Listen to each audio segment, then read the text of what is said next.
Bismillahirrahmanirrahim.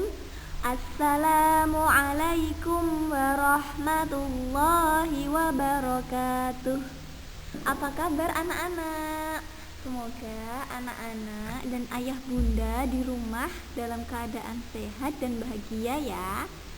Pada kesempatan ini kita mau belajar bersama materi fikih tentang sholat sunnah munfarid. Nah, hari ini kita mau belajar tentang sholat sunnah, begitu. Kan ada sholat wajib, ada sholat sunnah. Sholat wajib itu sholat yang 5 waktu itu, subuh, zuhur, asar, maghrib, dan isya. Itu sholat wajib atau sholat fardu. Lah, kita hari ini mau belajar tentang sholat sunnah.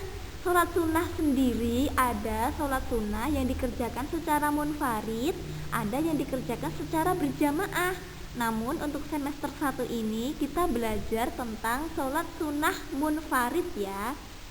Jadi sholat sunnah munfarid adalah sholat sunnah yang dikerjakan sendirian atau tidak berjamaah.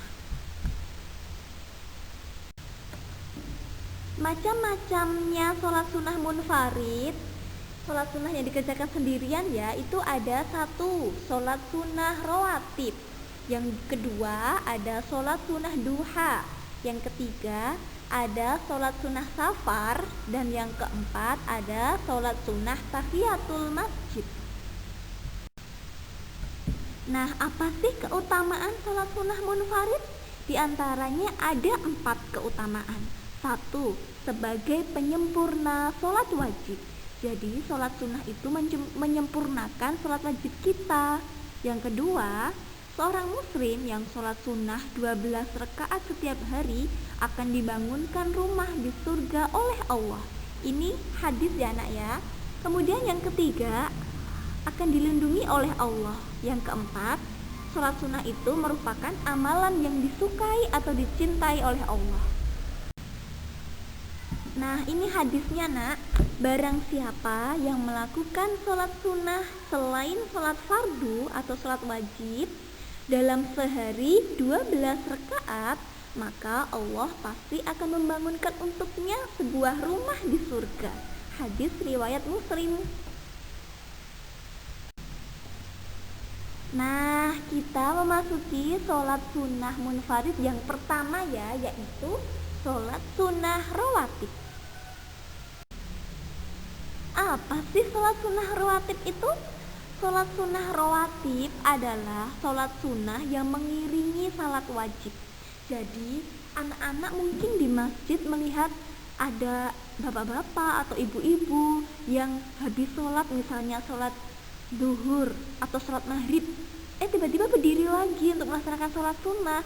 Jadi lah itulah yang disebut sholat sunnah rawatib, sholat sunnah yang mengiringi sholat wajib. Lah, sholat sunnah rawatib itu ada yang dilakukan sebelum melaksanakan sholat, atau ada juga yang sesudah melaksanakan sholat. Yang dilakukan sebelum melaksanakan sholat wajib disebut rawatib qobliyah, dan yang dilakukan sesudah melaksanakan sholat wajib itu disebut rawatib ba'diyah. Jadi kalau ada bapak-bapak atau ibu-ibu di masjid yang mengerjakan habis maghrib kemudian berdiri lagi untuk mengerjakan sholat sunnah, itu kan berarti dilakukan setelah sholat maghrib, berarti disebut sholat rawatib ba'diyah, begitu ya. Sholat sunnah rawatib itu hukumnya ada 2 nak.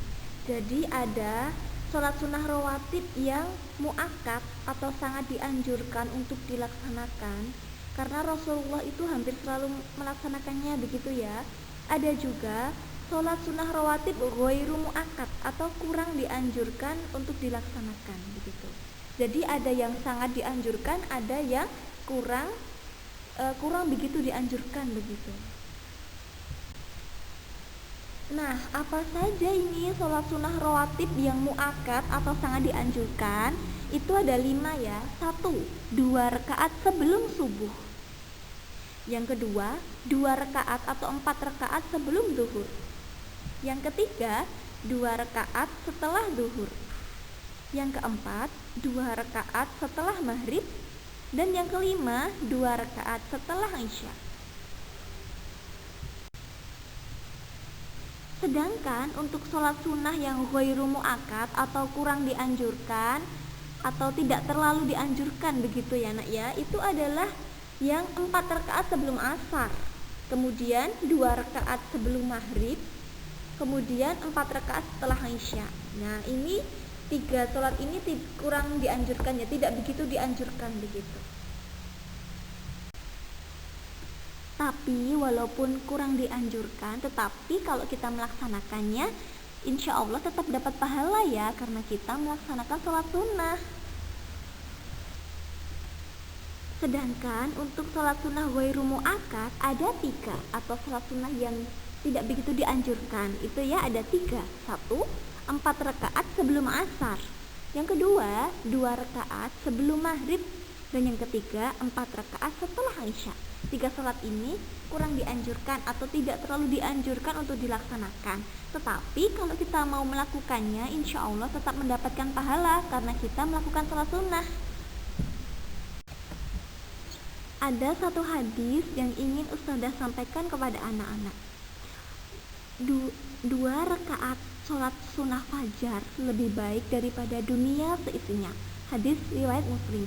Jadi kalau sebelum subuh kita melaksanakan 2 rakaat sholat sunnah ini ya, sholat sunnah fajar ini, itu lebih pahalanya itu lebih baik daripada dunia seisinya. Begitu nak. Ada satu hadis yang ingin Ustazah sampaikan kepada anak-anak. Rasulullah Shallallahu Alaihi Wasallam bersabda, 2 rakaat fajar lebih baik daripada dunia seisinya. Hadis riwayat Muslim. Jadi sholat sunnah 2 rakaat yang kita laksanakan sebelum sholat subuh itu pahalanya lebih baik daripada dunia seisinya.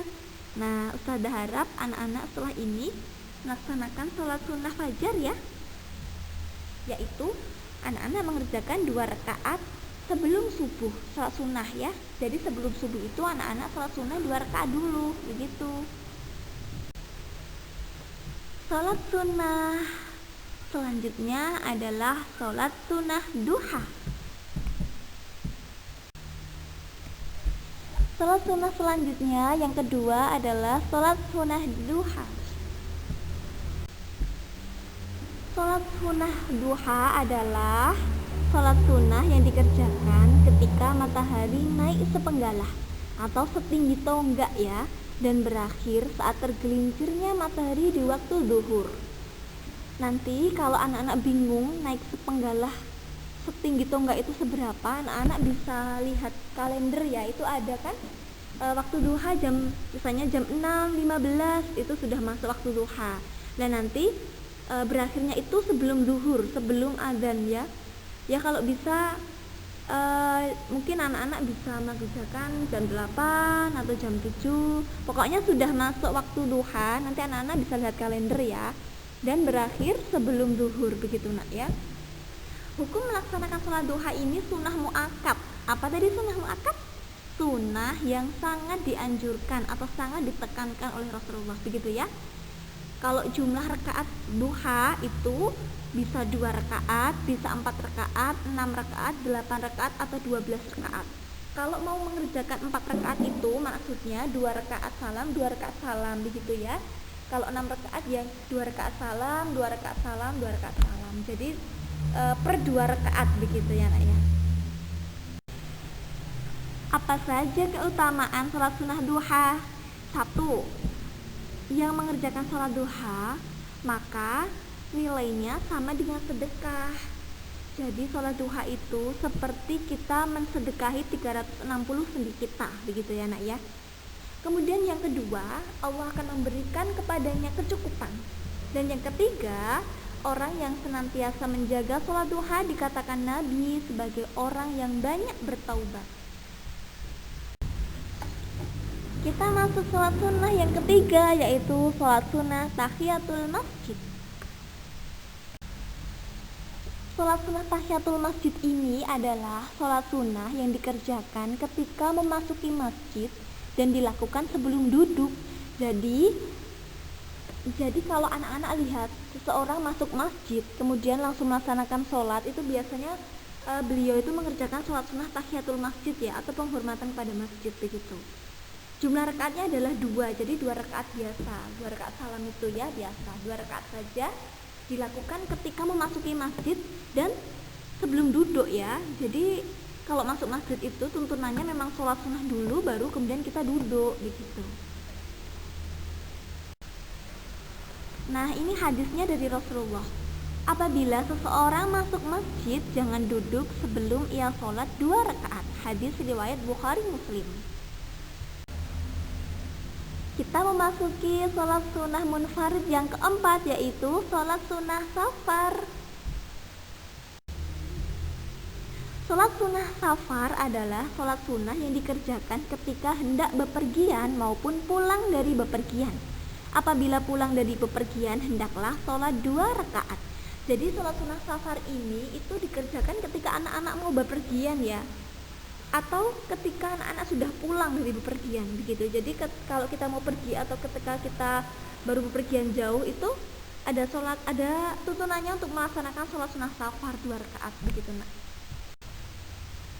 Nah, ini ada satu pesan dari Ustadzah Titik ya.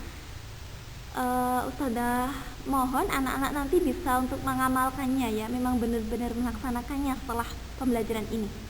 Anak-anak tolong mulai hari ini ya, setelah pelajaran ini anak-anak mengerjakan sholat sunnah 2 rakaat sebelum subuh ya. Jadi anak-anak tolong sebelum anak-anak sholat subuh itu sholat sunnah dulu 2 rakaat. Nah, ini tolong dikerjakan ya, ini pesan dari Ustadzah, dikerjakan terus begitu ya sholat sunnah sebelum subuh ini ya. Dan jangan lupa membiasakan sholat duha minimal 2 rakaat. Terima kasih anak-anak. Nah, hadis terakhir yang ingin Ustadzah sampaikan kepada anak-anak adalah ini. Dari Rabi'ah bin Ka'ab Al-Aslan radhiyallahu anhu, dia berkata, saya pernah bermalam bersama Rasulullah SAW. Lalu saya membawakan air wudhunya dan air untuk hajatnya. Maka beliau berkata kepadaku, mintalah kepadaku. Maka aku berkata, aku hanya meminta agar aku bisa menjadi teman dekatmu di surga. Beliau bertanya lagi, adakah permintaan yang lain? Aku menjawab, tidak, itu saja. Maka beliau Rasulullah SAW menjawab, bantulah aku untuk mewujudkan keinginanmu, yaitu keinginan agar tadi ya, sahabat tadi bisa bersama Rasulullah ya, bisa menjadi teman dekat Rasulullah di surga. Itu Rasulullah meminta sahabat itu membantunya dengan memperbanyak melakukan sujud. Maksudnya memperbanyak melakukan sujud itu artinya memperbanyak sholat sunnah begitu ya nak ya. Hadis riwayat Muslim nomor 489. Nah, jadi kita bisa mengamalkan ini nak. Jika kita ingin menjadi teman dekat Rasulullah di surga, maka perbanyaklah kita melakukan sholat sunnah begitu deh nak ya. Anak-anak bisa melakukan sholat sunnah rawatib sebelum subuh tadi, termasuk sholat sunnah rawatib ya, qobliyah subuh begitu. Kemudian anak-anak bisa melakukan sholat duha, apalagi sholat tahajud, masya Allah ya. Jadi mari kita ustazah dan anak-anak memperbanyak sholat sunnah begitu ya. Semoga kita bisa menjadi teman dekat Rasulullah SAW di surga. Amin ya nak ya. Yang terakhir, ustazah mau mengucapkan terima kasih jazakumullahu khairan katsiran kepada anak-anak yang sudah mendengarkan dengan baik penjelasan ustazah ya, dan ayah bunda yang sudah mendampingi anak-anak selama di rumah. Terima kasih atas perhatian anak-anak dan ayah bunda. Mohon maaf apabila ustazah Siti ya banyak kekurangan dan kesalahan. Selamat insyaallah bertemu kembali di materi berikutnya nggih anak-anak nggih. Ustazah akhiri, assalamualaikum warahmatullahi wabarakatuh.